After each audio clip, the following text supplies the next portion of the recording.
let me Well, no share. one's no one's here. It's just the three of us, so there's no point in introducing stuff. Oh, well, That's true in case people go back to watch the video. Well, there's still only three people, and it's us. That's true. well, but like Dan said, he's going to want to see something that is organized like this. So let me try Anyway, to. I'll do it very simply, or if I can, me, simple is not easy for me. Anyway, so I won't introduce. I'm going to share the screen on the other. I'll All due share. respect, Myron, Right. I'm not going to go and present to you and Brandon. I, I, okay. I'm not going to do it. If there's four other people, three or four other people, that's one thing. I'm not going to present just to you two. You guys are smart enough to read the documentation. And truth is, I had to read it multiple times, Well, and in that's your fact, own fault. You're not stupid. You're not smart enough. well, I mean, okay. you're a mathematician. You're not an engineer. That's your problem. Is that a Mathematician too maybe that's an theoretical. advantage? Maybe that's an advantage because I heard that engineers use 22/7 for pi. Well, it's more accurate. It's true. Well, engineers can do that. Mathematicians can't do that. But anyway, so um, can you see my screen? Yes. Okay. So I I think the question of the subject of the meeting is provocative and interesting. What does or should VPP mean? And I stumbled onto this some years ago, but all of a sudden a new meaning was thrown at me by um, Tim Ryan. So, what are the various meanings? Before I do that, let me explain the rationale behind the most common meaning for a VPP is a virtual power plant, which is almost the same thing as a virtual peaking plant. And there is not much of a difference, so I don't care about or talking about the difference. But in both of those are done in order to decrease demand to meet supply. So my wife needed me to say, I'll say forthrightly, a grid will not continue to function if the supply and demand are not matched within a very small error. And the whole point of this preliminary discussion about load flexibility and Brattle's report was to say that with load flexibility orchestrated or affected by a demand response program, you can avoid building a lot of infrastructure things that you otherwise wouldn't need to do. Okay. So you would need to build a whole bunch of stuff to solve the problem. It's much cheaper to decrease demand. And demand response is the name of a program where the Well, utility. I would argue it's beyond that. The old demand response is not adequate enough. You have to actually shape the load curve. I don't disagree with you. I'm just saying though, that's the old technology. Okay. Yes. And so I don't know to what You couched it, Myron, in lowering demand. And it's not right, just lowering demand. It's it's shaping shaping the demand. load curve. Right. That reminds me of the duck curve where we've known for a decade or two that in California, because of the large amount of solar power operating, of course, during the daytime, the price of electricity, wholesale price, was getting very close to zero. And that's a problem because they were paying people the net metering rate. So they were paying people a lot more than its wholesale value. And so we needed to fix that. So shaping the demand is important to match the cheap electricity prices. Anyway, so this was written in 2019, although the date suggests it's 2021. And they said we can do this with demand response. So the alphabet soup that I suggested we will talk about is DER, DV, and these various meanings of VPP. And I want to quickly describe what those four possible meanings of VPP are. So as I said, one of them is virtual power plant. One of them is virtual peaking plant.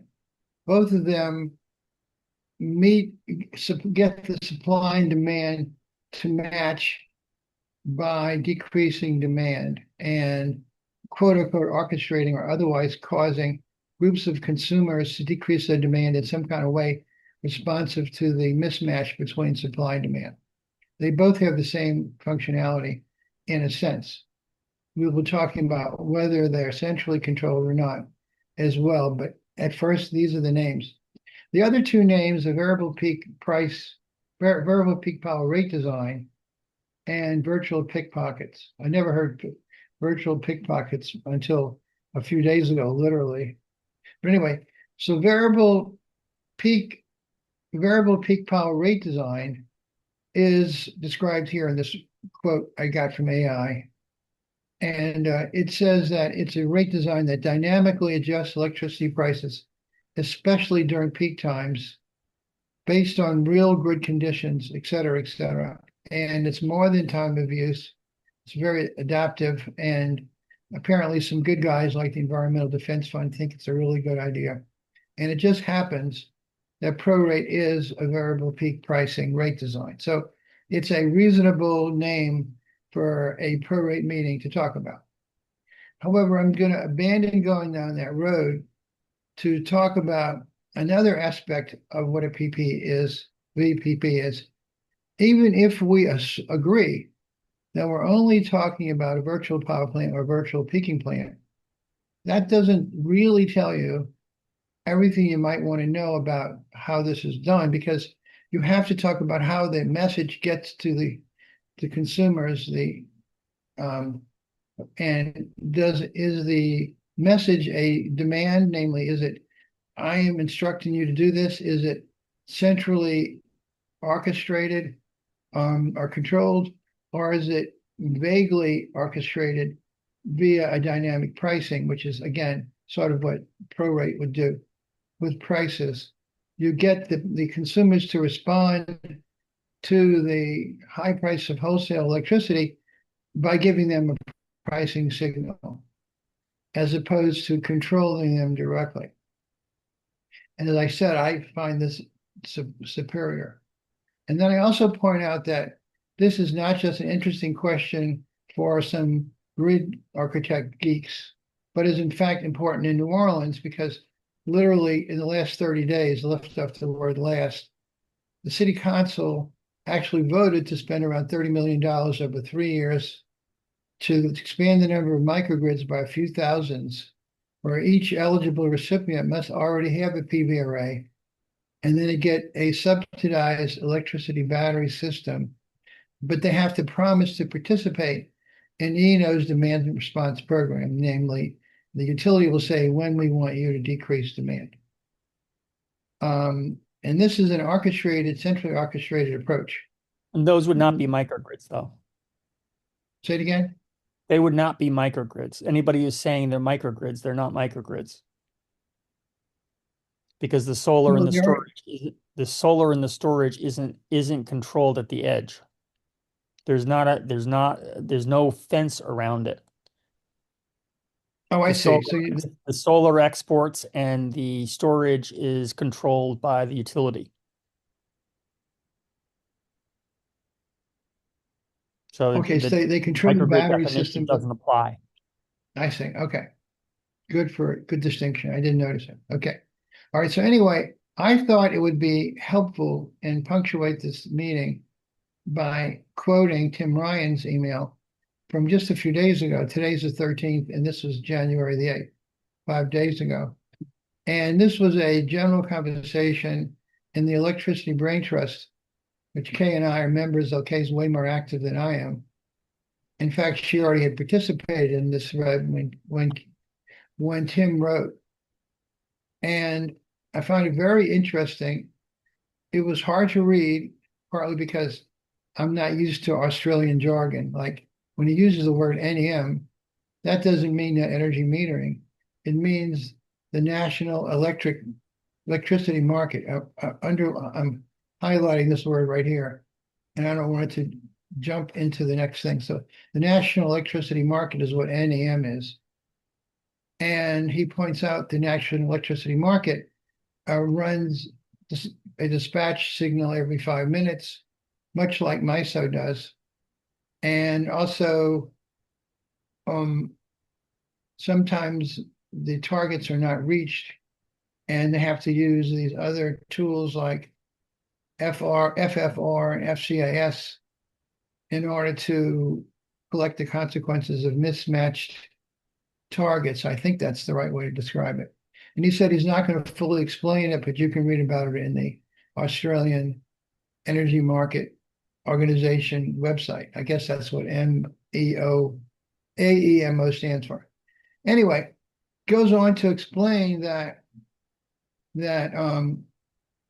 he has real concerns about the risk to consumers from consumer energy resources, distributed energy resources being used in virtual peaking plants. I think that's the right way to pronounce the VPP there, to facilitate and support data center development and connection. And he says that this conversation is the prime topic of conversation where he is, and he thinks he's not surprised it is in Electricity Brain Trust.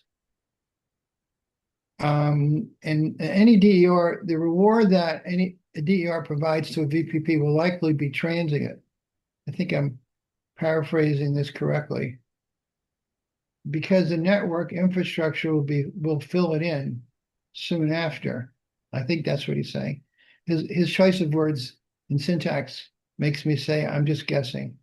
But anyway, so there's a massive risk that the data centers will socialize their costs. That is to say, they won't pay their own way, and they'll say, well, we're in here and you have to support us whenever we have a problem, which I think is what he's saying.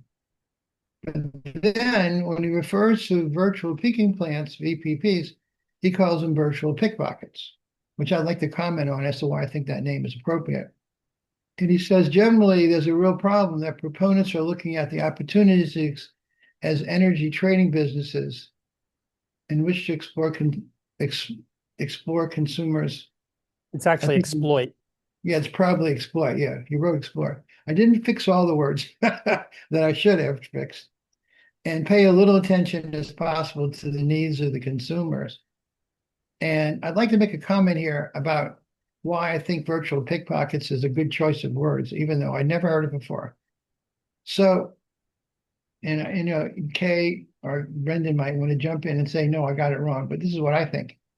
So demand response basically has been for decades, particularly I know in California, the utility pays a group of consumers some small amount of money, like $10 or $50 a year, to have the right to turn off their equipment during critical peak power times.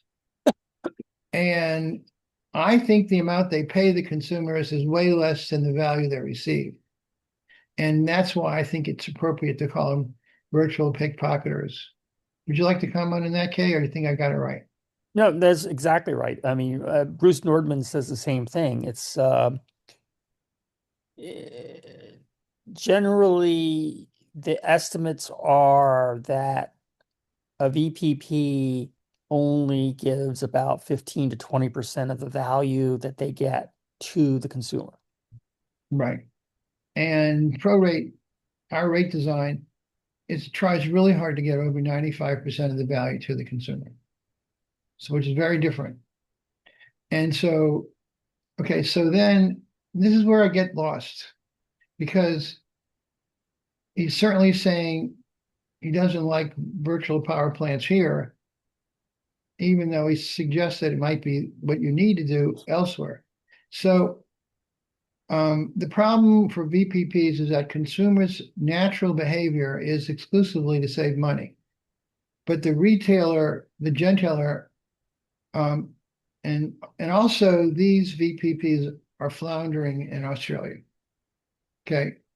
I'm not sure how he expects us to understand why they're floundering, Maybe you know, Kay.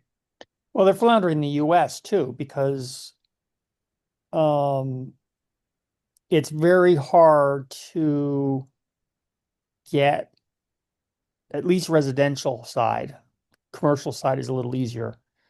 The residential side to get people to sign up because the VPPs don't give enough true value. You know, if I am going to not have heat at a particular time, um, You expect to be compensated. you expect to be compensated well, and Right, they don't compensate well enough. right, People are very nervous about. Well, but also, I mean, the Ahmad Farouqi talks about keep your hands off my battery. right. You know, keep your hands out of my house. Well, it's one thing to turn on and off my air conditioner and my water heater because you do not hurt that equipment by manipulating it. But the battery, on the other hand, is sensitive to misuse. And I can understand where Ahmed Farouqi would be more disturbed by a misuse of his battery than a misuse of his water heater. Um, because you're not going to hurt the water heater, you just impose some inconvenience on the consumer. Well, inconvenience is a cold shower. And the first time you get a cold shower, you call the VPP company and say, get me off of this damn thing. Right. It only takes once. Yeah, only takes once, right. Okay. So now here he's talking about the Australian government launched this program called Cheaper Battery Home Battery Pilot Battery Program. And you can get in it, and I don't know what you get in it by getting what you get for getting in it. And they have 200,000 batteries in the system. But he says only a small number have taken up the state subsidies for joining the VPP. Namely, they have 200,000 batteries in it because they're VPP ready, but they aren't VPP signed up. That's what I think this says. If you're VPP ready, then we count you in a list of 200,000 batteries.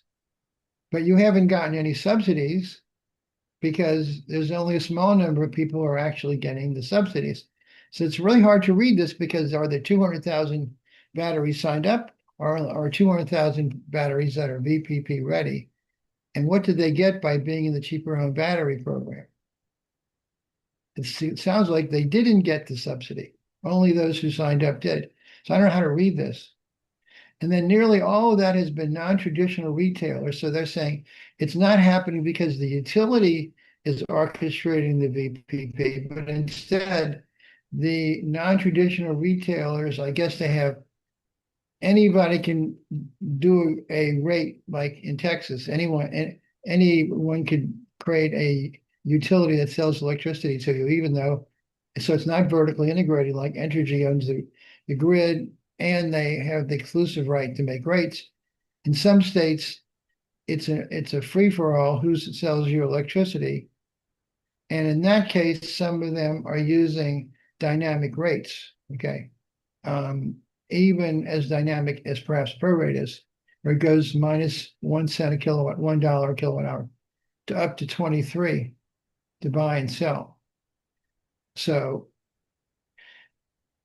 you can see why I find this confusing. You want me to explain that? Yes, please. So they got 200,000 batteries out there, but people are actually only using them for backup. They don't see the value. They bought the batteries and got the low, cheap batteries strictly for grid outages. They did not, or local microgrids, internal microgrids. They had storage and they put the battery in and they load their EV or whatever. The little small amount of money, and I don't know exactly how much it is for joining the VVP wasn't a high enough value for the consumer. So they ended up with very few of those 200,000 batteries signed In up the VPP. in the VPPs, even because they were only had to be VPP ready. They had to have the communications equipment. Right. That's all. So they did not get a VPP, a larger VPP out of it. Nope. But otherwise, and this is where the sentence seems to be departing from its own content. However, there were dynamic prices and people were doing VPP in some other way. It seems There like, were a few with a couple of retailers who were successful in signing up a small portion of those 200,000 batteries. But they did it using not a, a centralized control, but the batteries responded directly to dynamic prices. right. So that's more like what we want, right? Yes. Okay. It'd be what I would do, except my coordination method is on a local basis because I see that's being the big problem. Right. Well, If at you this get it point, we're right not at the talking about, if you get it right at the substation and you get every substation right, then the whole system is balanced. right. Rather At this than point, trying to manage from centralized and get half of them right and half of them wrong. when you say half right and half wrong, do you mean half are not participating or they're out of sync with each other and one's messing up what the other one's doing? And I'm having a hard time hearing you because of the jackhammer. Um, you, when I say half right and half wrong, on average, the system works from a wholesale ISO New England or ERCOT or whatever. But you have some overloaded circuits and some underloaded circuits. So you really haven't optimized the system. You've only optimized the highest level. Okay. All right, let's go on to the next sentence. So other factors that seem to be lost on those would be VPP fat controllers. I don't know what a VPP fat controller is. What do you think that means? That's a local controller, facility automated something. Oh, FAT. It's an Australian term, and I can't remember exactly So what it is. FAT doesn't mean these are big and useless and slow to move, but FAT is actually an acronym. Yes. Okay. I couldn't have gotten that from that. Okay. All right. So in their centralized control, so they think it's they think it's difficult to do even with whatever this fat technology is. Centralized. So you understand uh, um, an NP hard problem. You know what an Okay. NP hard problem is, right? I In don't know math, I don't know what that term means. non-polynomial problem. In other words, they as you add to the number of variables, the problem solution space becomes exponential. Okay, so you're saying the I don't know problem, what an suppose NP hard problem is, Myron. yes, I never heard that term. Holy smokes. What did they teach you in your PhD program? Well, you have to understand, I didn't get a degree in applied mathematics. I got a degree in mathematics, which in Berkeley means pure mathematics. But I know I have an idea what you're Okay, you didn't get talking about. applied mathematics. Fair enough. Okay. Okay, so Anyway, it's an applied mathematics terms for how hard the problem is. And an NP hard problem is unsolvable with current technology. I have a very good idea what you mean by that, but I never heard the term before. And I can go a long conversation on that, but it gets us way on a tangent from what I'm trying to do tonight. So I'm trying to stay on point. So if you have a problem with too many variables, you try to optimize it, it's a fool's errand. It's a fool's errand. It really is. And I think that's what he's trying to say. Hmm. Well, Okay. he's not saying that because he's not a mathematician, but I am saying that. Yeah. That's the reason. That's the mathematical reason why it's mind-numbingly difficult, as he says. Let me just say something which is it's seriously an aside, but I think very interesting comment. My thesis advisor at Berkeley was trying to model the motion of a salmonella in a varying sugar concentration, and it needed to find the maximum sugar concentration literally to survive. But it only had a flagellum. It didn't have two, and it wasn't long enough to have two um, sugar concentration sensors. So we couldn't measure a derivative. So it had no way to really find the maximum. But nevertheless, it lived. Its chemotaxis means the movement in response to changing of chemical concentrations. So he solved the chemotaxis problem with a mathematical model, which was very much simpler than using derivatives. And he found the same model modeled evolution. Namely, we're working with the problem with a very, very, very large number of variables, and somehow or another we find a solution that works in the ecosystem.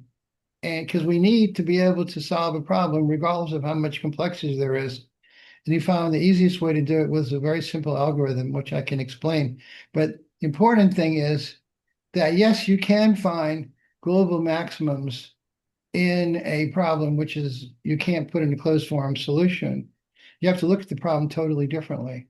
And I can explain how to do it. If you try to do it with a closed form solution, like a polynomial equation, it's hopeless. But if you use this other approach, it's quite feasible. So that if that's what he means, I have a solution for it. But Well, yeah, and in the grid space, s- um, solving at the edge and building up the solution from subsets of the problem is that solution.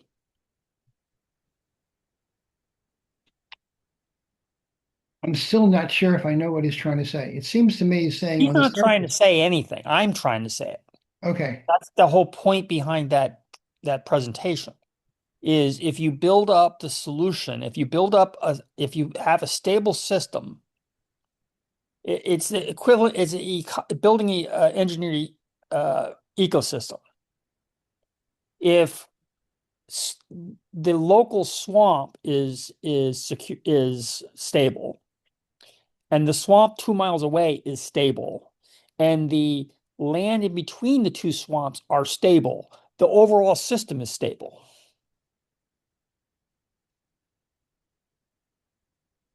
Okay. But what's the pregnant pause for? There was no pregnant pause. I mean, I don't know. You said that, but it seems like you're leading to say something. No. The whole point behind my coordination structure, architecture, No, I want to is go there. I want to go there. Hopefully, I just getting past this last couple of sentences of Tim Ryan, and then we'll go into your stuff. Okay, if you don't mind. Okay. no, So I don't care to go into my stuff because we're chatting among ourselves. no, but I don't think Brendan understands, and I think it's important that he does. Okay. What Okay. aspect? All Yeah. right. So I just wanted to get past the stuff because this is a real important comment. This dynamic operating envelope comes up in your stuff, Kay.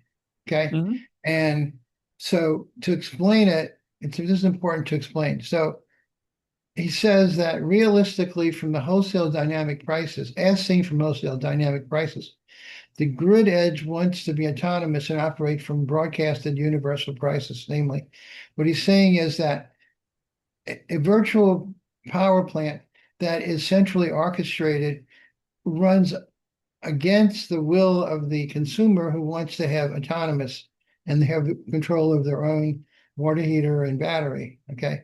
And you Mhm. can do it realistically by broadcasted prices, and this works very well. And then this leads to the next challenge. Those grid edge sites are responding to DOE. Now, the word DOE in US means Department of Energy, but not here. It means dynamic operating envelopes.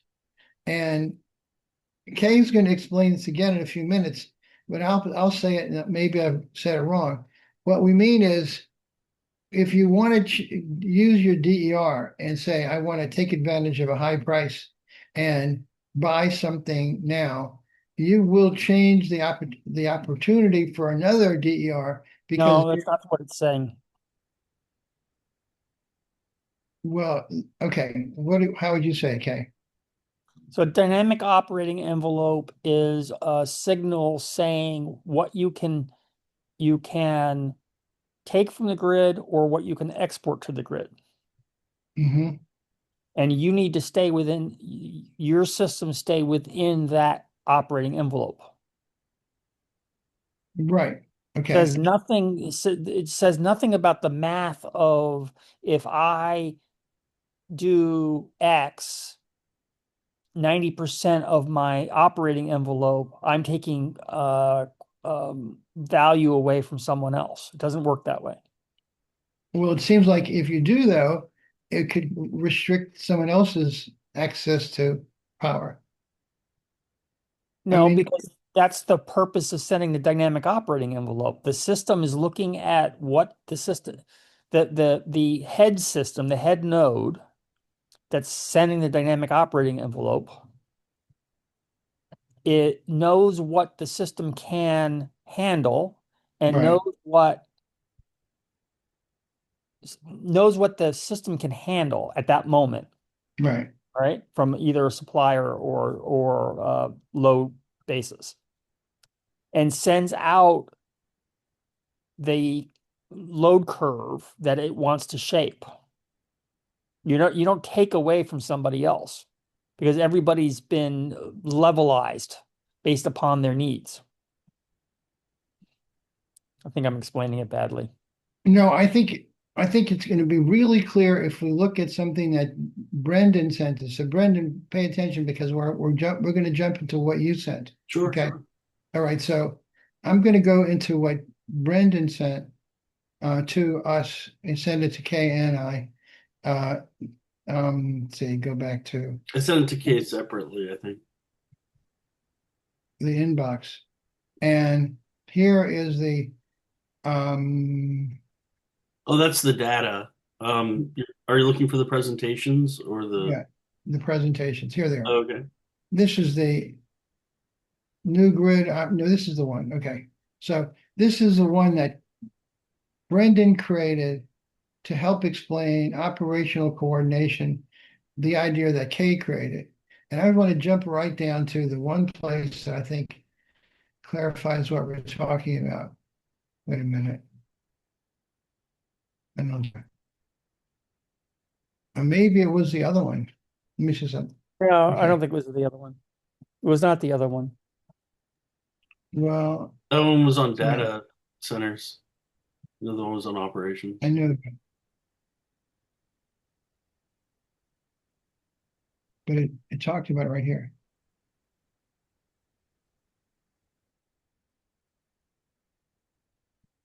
I definitely saw a picture with dynamic operating envelope among Not these in that pictures. one. Not in that one.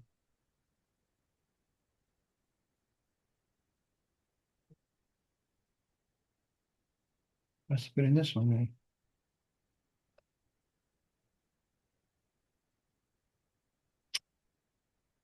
There it is. Okay. That's a bad picture of it. Okay, but it gives you an idea of what's going on.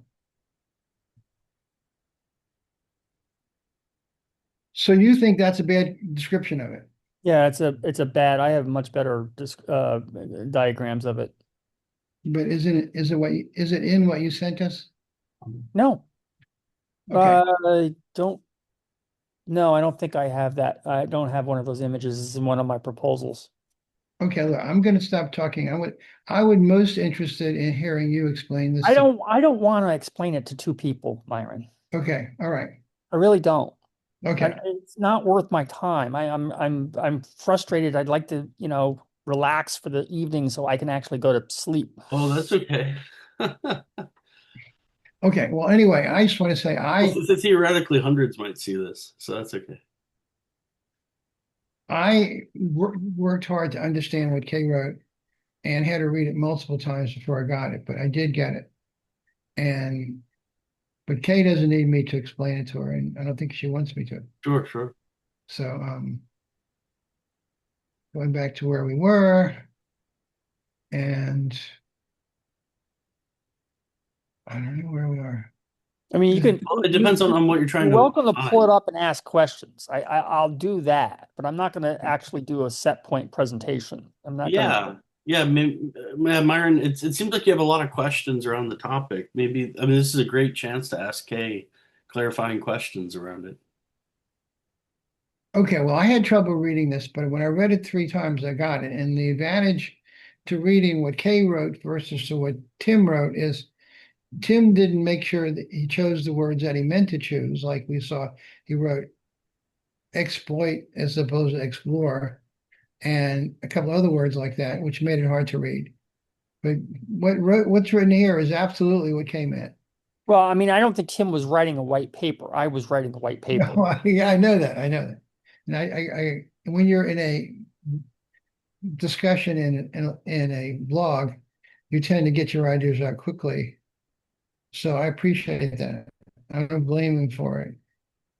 But anyway, I thought about this a lot, and this is the one graph that really worked for me.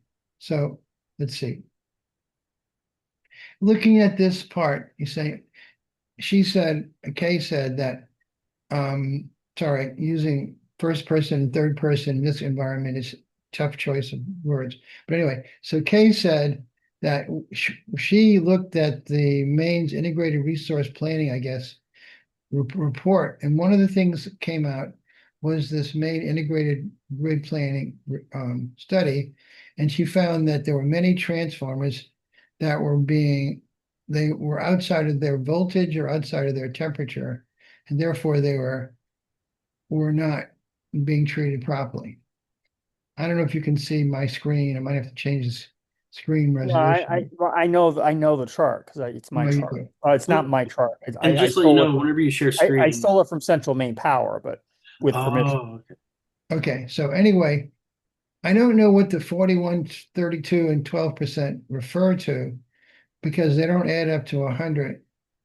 They don't So, have to add up to 100 because it's a percentage of all the transformers that are overloaded. right, and those were transformers. Okay, so there were 41, there was 103. In the study, by 2034, 41% of transformers will be overloaded and need to be replaced. And what does it mean? What does this 103 violations mean? That's the number. So it's 41% is 103. If you take 103 divided by 41%, you'll end up with the total number of transformers they have in their system. Okay, all right, that's what it means. Okay, I wasn't sure what it meant. But anyway, I didn't need to know the numbers precisely to get the point that things were overheated and they were being misused. Now I was trying to think, one of the things that I found hard to make sense out of this was to find an example in my head as to what was going on. So, and I think of it like this, you actually meant it, explained it later. Let's suppose the grid's all laid out, and then 5 years later, Kay decides she wants to put a heat pump heater for her house, which used to be heated with gas. Now all of a sudden it's got a much bigger electrical load, but the transformers haven't been changed. So the transformers for her house or her feeder is overloaded because she did something to electrify herself. I mean, not electrocute herself, but electrify her home better than it was. And that's the process that's causing this effect. Is that a good example, Kay? Well, that is an example, but we're really talking about the substation transformers, not an individual house transformer. Right. But it would be at one house and then it would propagate over the whole feeder. And you would do it one feeder at a time. By the way, Dick Schmidt's on here and Kay's on here. You can say hello to each other. So, so that's the kind of thing that's happening. And they're not just happening with those kinds of activities, but also all these other things, electric vehicle charging and more solar panels, and large microgrids. These other things are changing the way the grid's operating, what they're feeding, and also energy's flowing in the opposite direction. With a battery, the grid, or with the PV, the electricity could get going backwards, but the transformers were set up with one directional flows. So these kinds of changes require a new kind of response. So that's what you were writing. And so they point out that if you look at the tools available to solve a problem, we've got the marketplace, which is like MISO, where the wholesale prices maybe change every 5 minutes, or in this case of Australia, every 5 minutes. And then we have um, the engineers who are trying to control things by maybe DR or something, demand response. But it doesn't really pick up all the variations of what's going on, because there's these fine details going on. They're details in a sense from the larger view, but the timing is happening quickly. When someone turns on a light or turns on a transformer, a water heater, that happens in seconds, whereas the grid are operating in 5 minute intervals. So the timing is wrong. So you need another layer to get the information to the right Well, to the that's part of the problem, Myron. The other part of the problem is there are multiple. This is where talk discussion about VPPs come into play. Is there are multiple VPPs working in the same substation, and unless you operationally coordinate them, they can create interactions between individual VPPs, which okay. So are when you say that, dangerous I'm to the sorry. system. Okay, so when you say that, we're not talking about the DR model, the demand response model, which is classically organized by the utility, and they're the only central orchestrator. But maybe in the Australian case or in the ERCOT case, where there are multiple people selling electricity on the same hardware, on the same grid, and then they would operate out of sync with each other. That's what you're talking about. Yeah, well, not people selling electricity. People selling electricity aren't the problem. It's the people controlling electricity. Right, right. So, okay, so, and your approach is to create a whole new operating system. That's what you're saying. So it operates, it sees everything where the top item is the substation, and it's Mhm. got feeders going out. I don't know whether these lines are feeders or they just No, it's a signal. It's a either it's signal. one of two signals. One is a flexible operating envelope for larger resources, which is basically telling the resource when it can uh, export or import. And then there is the clipper signal, which is strictly a price, a local price that local price, instantaneous local price, and then estimate for what the prices will be in the next 24 hours by hour or every 15 minutes, Mhm. depending upon how the utility might set it up. Which then a local controller that is controlled by the homeowner can make their own economic decision on. So it's similar to ProRate, but is localized. It's not wholesale price. It's a localized price. Okay, so you're saying you may have a different version of prorate operating on one feeder than another feeder on the same substation. Yes. And whereas prorate, as it's currently designed, handles the whole distribution system, not even Because separated. it's built off of the MISO price. Right, off the MISO That's price. that's that's taking a sledgehammer to the system. I agree. it's better than what we have, but it's not as fine-tuned as what you have. Yours is better. So the DG Flex DR is sort of like prorate on one feeder. Yeah.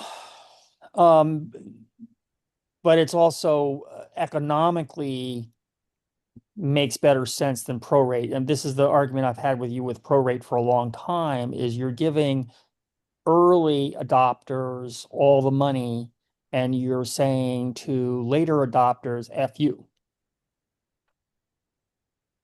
Well, okay.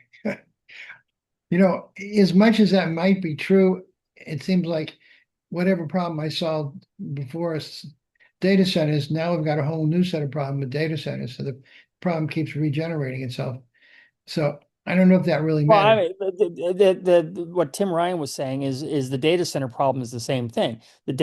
What Tim Ryan was saying, not necessarily clearly, is data centers want to deploy VPPs so they can get interconnected, so they can build, quote, capacity in the system so they can get interconnected. And then when they do get interconnected, they'll dump the VPPs, and the people who have put the assets in thinking they were going to get remunerated for response will end up holding the bag.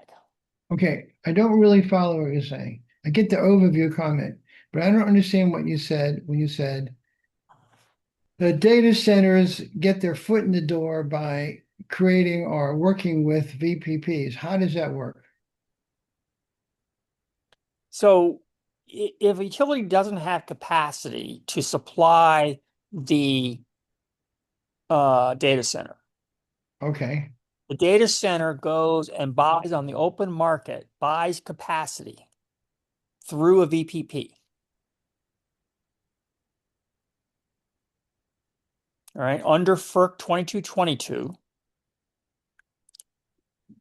they allowed the liberalization of the VPPs to work in the wholesale markets. I see. They can actually play in the capacity market. I So if get a it. data center needs capacity, they go to the VPP, they buy 100 megawatts of capacity. The VPP goes out and gets a whole pile of resources, batteries, whatever it is, and they get a contract for 2 or 3 years. In the meantime, the utility, because the capacity market is now higher, is expensive. The utility, if it's a non-deregulated utility or a private merchant generator, comes and builds a power plant. So now the utility can actually provide the power to the data center, and the data center drops their contract with the VPP. And now the consumers who were in the VPP are left holding the bag. They have higher rates because now all that infrastructure has to be built, that new generator has to be built, and they're not making any money because they're no longer in the VPP. Well, That's what Tim was trying to say. well, if that's what he's trying to say, he sure hit it beyond a lot of confusion I couldn't read. Okay, so your approach, however, doesn't make that possible. That kind of bait and switch thing can't happen. No, because the consumer is the one who is receiving all the value. All that's required with my system is the utility price the power properly, which is controlled by regulation, and the consumer gets all the money for any response they make. Okay, so it's They similar move to prorate from there. 7 p.m. to 4 p.m. and get 5 cents cheaper power, they win. They get the whole 5 cents. They don't have to share it with anybody. Okay, another comment you made which I didn't follow, was you said you have some device in your home, which I don't know how to paraphrase what you said, that would allow you to know how to orchestrate your equipment. You Well, said, you receive the signal, you receive the clipper signal, which is called coordinated local price reaction. You receive the signal, and then you have a smart controller, either on individual devices like a heat pump, a thermostat, I know what's already there. For or a example, microcontroller. there is an EcoNet on all, um, what is it? Water heaters that I get, Rheem water heaters. They all use EcoNet, and they all talk to the internet. And you can control your water heater with your cell phone, and that's what you mean, something like that. Yeah, that's kind of a dumb way of doing it because most people aren't going to watch the price on a regular basis. You might, Myron, but I wouldn't. No, no, no, no, no. I don't want to be. I want to be the guy who can do it. I mean, I realize it. That's it's got to be done. You need automation. And the automation is relatively cheap. But I think Bruce, A $35 Raspberry Pi, and at scale it might be 15, can manage a heat pump and do the economic resource optimization, resource when you allocation. said that, you were talking about a little computer. Little teeny tiny computer. I've got hundreds of them floating around. Okay, so a little computer would talk to the EcoNet device and say, "We know you know how to do this. Turn on and off. I'm gonna tell you when." And this device will load up the information it got from the signals from the dynamic grid, and then know what to do for the next couple of hours or a couple of days. It would continually it would continually readjust its operating parameters Okay, which gets So into as it receives signals. would this readjustment be similar to like a robo investor that can, Yeah, depending on the dynamic of the market, will change? yeah, it's very similar algorithms. The class of algorithms are resource allocation algorithms. They are the traveling salesman problem, Mhm. financial markets. They all work basically the same. There's a multiple different flavors. ADP. The overall class is ADP, which is called approximate dynamic programming. Mhm. ADP, excellent. I'll look and into you that. create this flexible operating envelope schedule, Yes, which I'm highlighting right here. Okay. that's for bigger. That's directly coming from Australia. Australia is the leader in this area.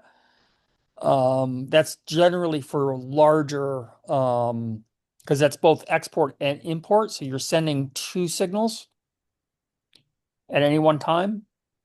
And that's for larger class of, the 300 kilowatt solar array or the megawatt hour battery or whatever.